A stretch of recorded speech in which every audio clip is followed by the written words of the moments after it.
This is Daybreak Live on Dominion Television. Stay informed, stay engaged, and let's get started. Getting started already.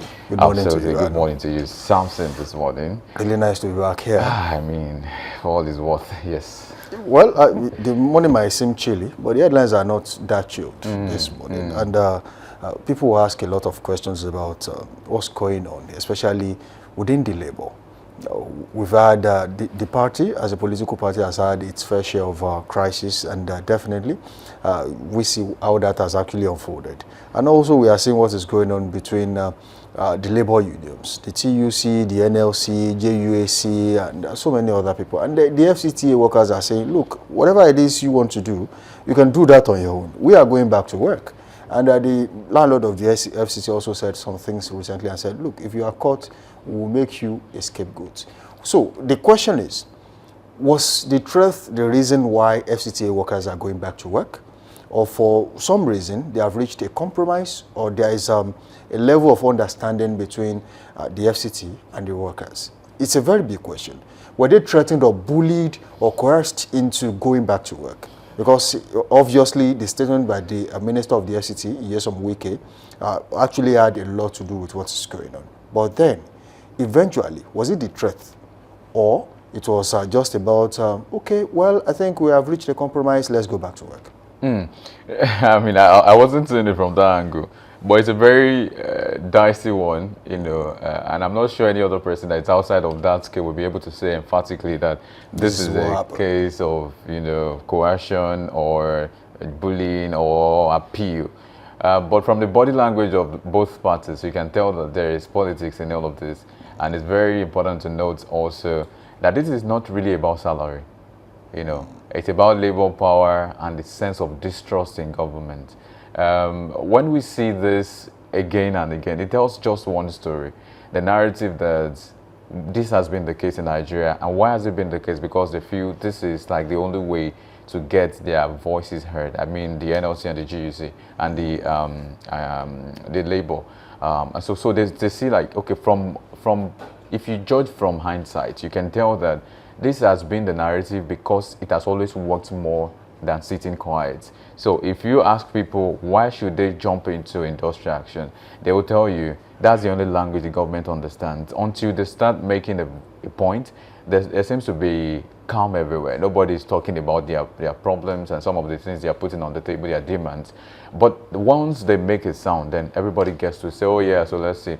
Let's do this, let's have conversations and all of that. But, you know, I think this is basically not so much about salary, but it's about labor power and principle. They've begged to question it again and again that even if partial payments have been made, according to Larry Olainka, the senior special assistant to the to the leader of the FCT in terms of the minister of the FCT, Nyesom Wike, who came about to say, yes, there were about 5 different maybe wage awards that they wanted to, so they've done 2, it's remaining just 3, and they intend to extend it over February, March, and so as to pay them.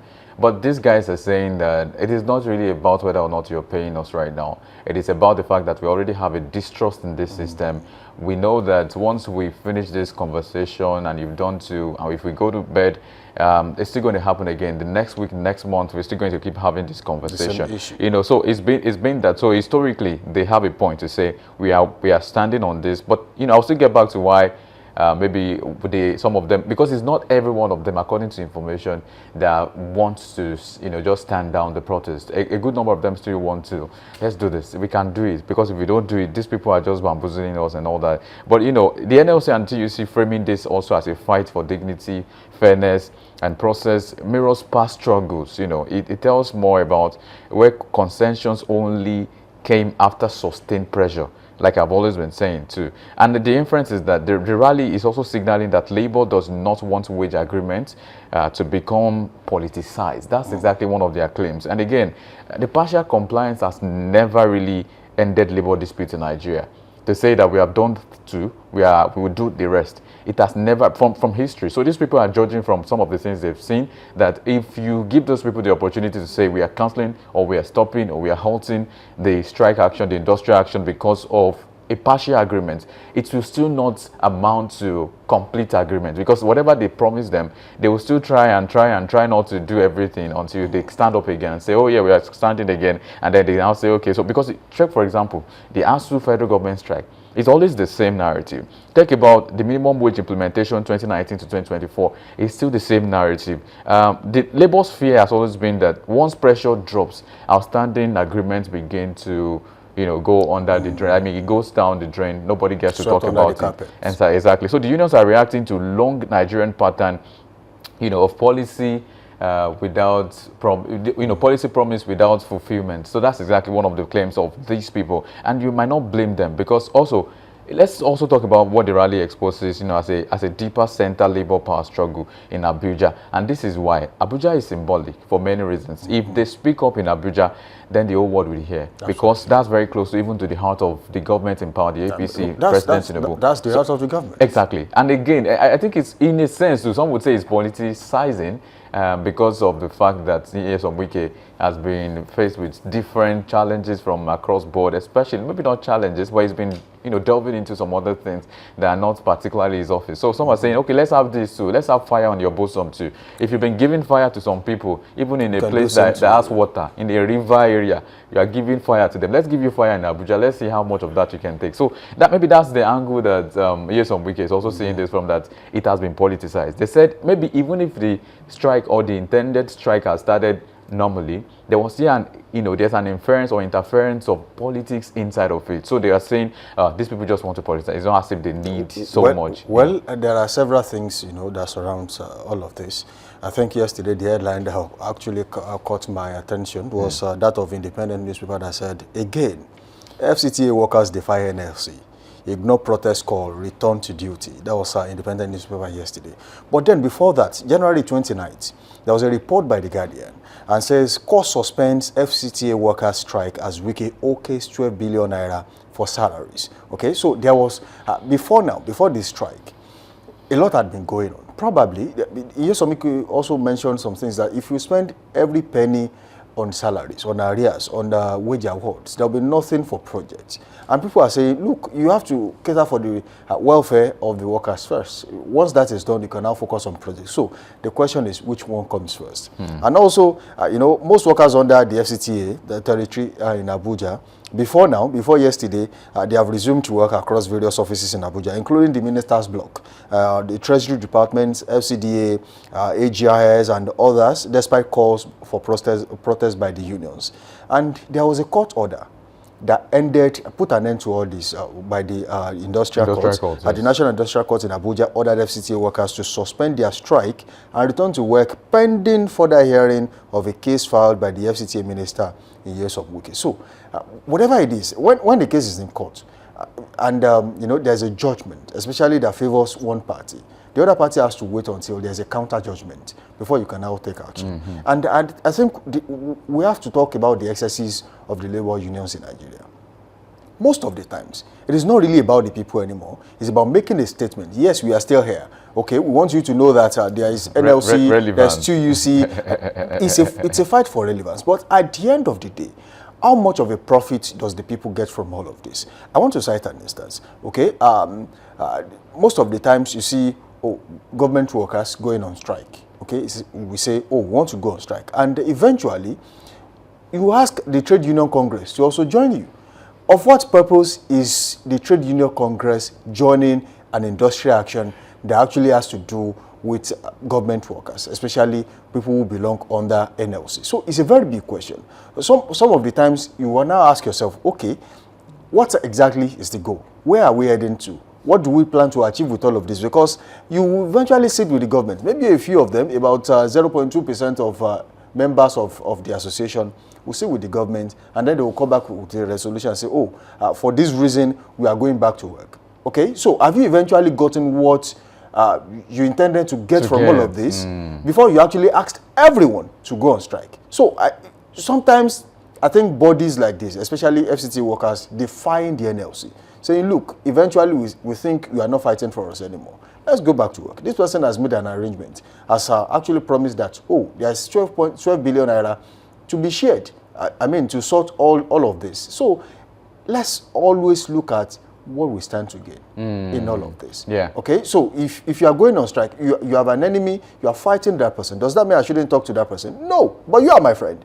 Okay, so we should not inherit enemies in the name of trying to prove a point. It's no longer about proving a point, it's about achieving the common goal. Yeah, common goal. I think that makes sense. But let me speak briefly to one of the things you said about the industrial courts bringing out, a claim to say, oh yes, you guys should get back to work. But the unions have over time seen the struggle, as legitimate, even when there is a court order, and when they see that they are legally or legally constrained, they still move on because they do not even trust the judicial processes to say there could have been an interference, political interference and all of that. But, let me also speak to the issue of a divide or a gulf of communication or gulf in communication between the government and then the workers. So the narrative for the government would be, oh yes, they've gone back to work. Oh yes, we've paid arrears. Oh yes, we've paid this, we've paid. But that does not really, augur well with the labor. And that's exactly the case. So for them, a labor narrative would be that there's intimidation, there's lack of trust,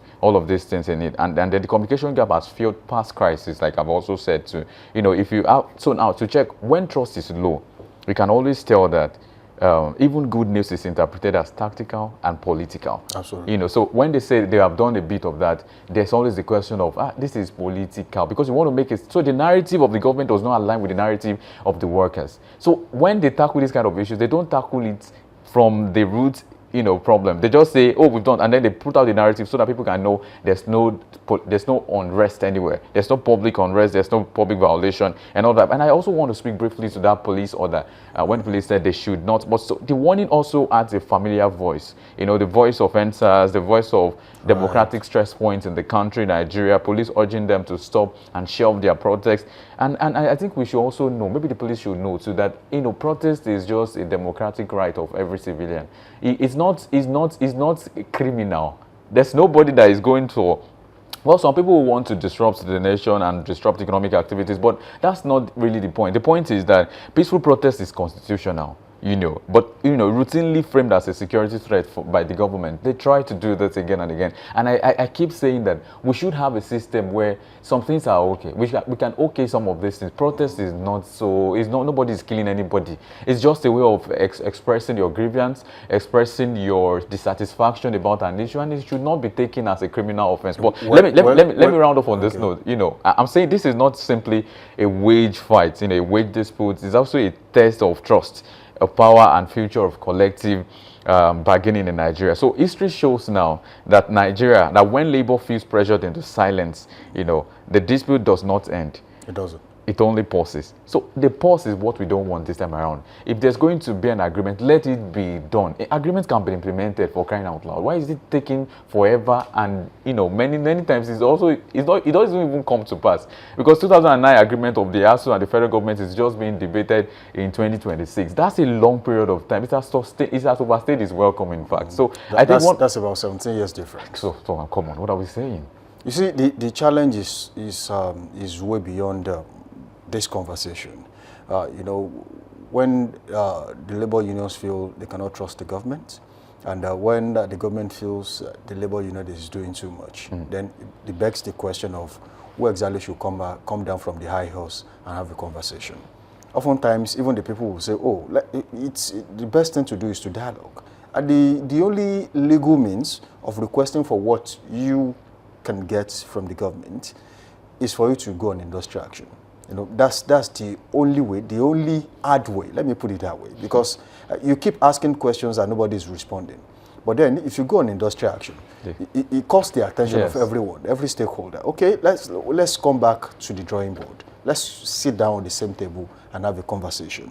But oftentimes when the agreement is reached, we eventually transmit that to the president. And once that is transmitted, does the president have, does he have the will to get it done? It's another question. We have seen agreements from one administration to the other. Everyone just keeps pushing it aside and nobody's talking about anything. But then, does it mean that the pressure groups, once agreements are reached, does it mean that the pressure groups also go to bed? I wrote an article on that. Something I said about a particular community and said the place where orderliness goes to sleep just like normal human beings. When things that really matter goes to bed just because some people are not talking anymore.